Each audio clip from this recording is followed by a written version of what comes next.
प्रिय छात्रों, Delhi public school दुर्ग की कक्षा 12वीं की हिंदी कक्षा में आपका स्वागत है। आज हम लोग आरोह भाग 2 पुस्तक में संकलित एक कविता का रसास्वादन करेंगे जिसका शीर्षक है पतंग। इसके रचयिता हैं आलोक धनवा जी। आलोक धनवा हिंदी साहित्य के 7वें दशक के बहुचर्चित कवि हैं। इनका जन्म सन 1948 में बिहार के मुंगेर जिले में हुआ। इनकी साहित्य सेवा के कारण इन्हें राहुल सम्मान मिला। बिहार राष्ट्रभाषा परिषद ने इन्हें साहित्य सम्मान से सम्मानित किया। इनकी पहली कविता जनता का आदमी सन 1972 में प्रकाशित हुई। इसके बाद भागी हुई लड़कियां, ब्रूनो की बेटियां कविताओं से इन्हें प्रसिद्धि मिली।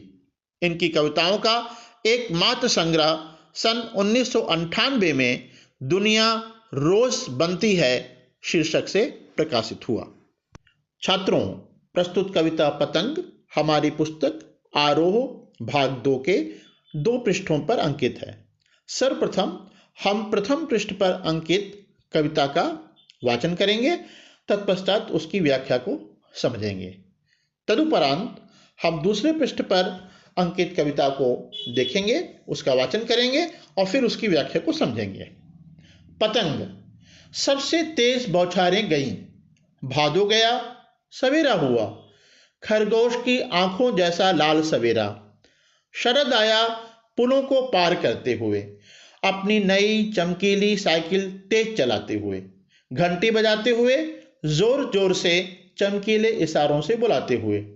पतंग उड़ाने वाले बच्चों के झुंड को चमकीले इशारों से बुलाते हुए और आकाश को इतना मुलायम बनाते हुए कि पतंग ऊपर उड़ सके, दुनिया की सबसे हल्की और रंगीन चीज उड़ सके, दुनिया का सबसे पतला कागज उड़ सके, बांस की सबसे पतली कमानी उड़ सके, कि शुरू हो सके सीटियों, किलकारियों और तितलियों की इतनी नाजुक दुनिया।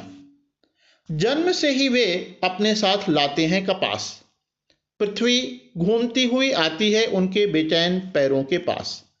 जब वे दौड़ते हैं बेसुध, छतों को भी नरम बनाते हुए, दिशाओं को मृदंग की तरह बजाते हुए, जब वे पेंग भरते हुए चले आते हैं डाल की तरह लचीले वेग से अक्सर।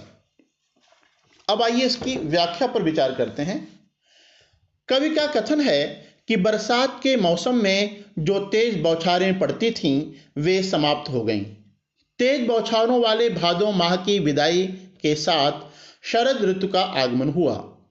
अब शरद का प्रकाश फैल गया है। शरद का यह प्रातःकालीन प्रकाश खरगोश की आंखों के समान लाल है। कवि शरद का मानवीकरण करते हुए कहता है कि वह अपनी नई चमकीली साइकिल को तेज चलाते हुए, जोर जोर से घंटी बजाते हुए और पुलों को पार करते हुए आ रहा है। वह अपने चमकीले इशारों से पतंग उड़ाने वाले बच्चों के झुंड को बुला रहा है। दूसरे शब्दों में कवि कहना चाहता है कि शरद ऋतु के आगमन से उत्साह और उमंग का माहौल बन जाता है। कवि कहता है कि शरद ने आकाश को मुलायम कर दिया है ताकि पतंग उड़ सके। वह ऐसा माहौल बनाता है कि दुनिया की सबसे हल्की और रंगीन वस्तु उड़ सके, यानी बच्चे दुनिया के सबसे पतले कागज व बांस की सबसे पतली कमानी से बनी पतंग उड़ा सकें। इन पतंगों को उड़ता देखकर बच्चे सीटियां, किलकारियां मारने लगते हैं। इस ऋतु में रंग बिरंगी तितलियां भी दिखाई देने लगती हैं। बच्चे भी तितलियों की भांति कोमल व नाजुक तो होते हैं। कवि आगे कहता है कि बच्चों का शरीर कोमल होता है। वे ऐसे लगते हैं मानो वे कपास की नरमी, लोच आदि लेकर पैदा हुए हों। उनकी कोमलता को स्पर्श करने के लिए धरती भी लालायित रहती है। जब वे दौड़ते हैं तो ऐसा लगता है कि मानो धरती स्वयं उनके पास आ रही हो। दौड़ते समय उन्हें मकान की छतें भी कठोर नहीं लगती। उनके पैरों से छतें भी नरम हो जाती हैं। उनकी पदचापों से सारी दिशाओं में मृदंग जैसा मृदु स्वर उत्पन्न होता है। वे पतंग उड़ाते समय इधर से उधर झूले के पेंग की तरह आगे पीछे आते जाते हैं। उनके शरीर में डाली की तरह लचीलापन होता है। छतों के खतरनाक किनारों तक उस समय गिरने से बचाता है उन्हें सिर्फ उनके ही रोमांचित शरीर का संगीत। पतंगों की धड़कती ऊंचाइयां उन्हें थाम लेती हैं महज एक धागे के सहारे। पतंगों के साथ साथ वे भी उड़ रहे हैं अपने रंध्रों के सहारे। अगर वे कभी गिरते हैं छतों के खतरनाक किनारों से और बच जाते हैं तब तो और भी निडर होकर सुनहले सूरज के सामने आते हैं।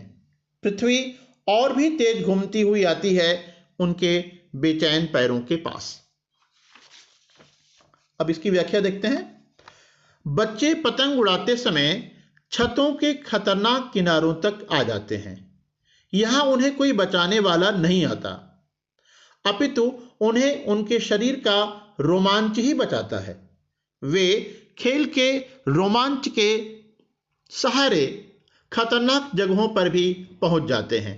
इस समय उनका सारा ध्यान पतंग की डोर के सहारे उसकी उड़ान व ऊंचाई पर ही केंद्रित रहता है। ऐसा प्रतीत होता है कि मानो पतंग की ऊंचाइयों ने ही उन्हें डोर के सहारे थाम रखा हो। कवि अंत में कहता है कि आकाश में अपनी पतंगों को उड़ते देखकर बच्चों के मन भी आकाश में उड़ रहे हैं। उनके शरीर के रोए भी संगीत उत्पन्न कर रहे हैं तथा वे भी आकाश में उड़ता हुआ अनुभव कर रहे हैं। कभी कभार वे छतों के किनारों से गिर जाते हैं किंतु अपने शरीर के लचीलेपन के कारण बच जाते हैं। उस समय उनके मन का भय समाप्त हो जाता है। वे अत्यधिक उत्साह के साथ सुनहरे सूरज के सामने फिर आते हैं। दूसरे शब्दों में वे अगली सुबह फिर पतंग उड़ाने आते हैं। उनकी गति और अधिक तीव्र हो जाती है। ऐसा प्रतीत होता है कि पृथ्वी और तेज गति से बेचैन पैरों के साथ आती है। ऐसा प्रतीत होता है कि पृथ्वी और तेज गति से उनके बेचैन पैरों के पास आती है। अब आइए इसके काव्य सौंदर्य पर विचार करते हैं। सबसे पहले इस कविता में प्रयुक्त अलंकारों को देखते हैं। इस कविता में मुख्य रूप से मानवीकरण अलंकार का प्रयोग हुआ है। इसके मुख्य रूप से 4 उदाहरण हैं। पहला, शरद आया पुलों को पार करते हुए, अपनी नई चमकीली साइकिल तेज चलाते हुए, घंटी बजाते हुए, जोर जोर से चमकीले इशारों से बुलाते हुए। दूसरा उदाहरण, पृथ्वी घूमती हुई आती है उनके बेचैन पैरों के पास। तीसरा, दिशाओं को मृदंग की तरह बजाते हुए। चौथा, पतंगों की धड़कती ऊंचाइयां उन्हें थाम लेती हैं। उपमा अलंकार का एक प्रयोग द्रष्टव्य है। खरगोश की आंखों जैसा लाल सवेरा। अनुप्रास अलंकार, पुलों को पार करते हुए और सुनहले सूरज में। पुनरुक्ति प्रकाश अलंकार, जोर जोर और साथ साथ में। बिंब योजना, कविता में बिंबों की अत्यंत सुंदर और सार्थक योजना की गई है। इसमें दोनों प्रकार के बिंब दृष्टिगत होते हैं। सबसे पहले दृश्य बिंब पर विचार करते हैं।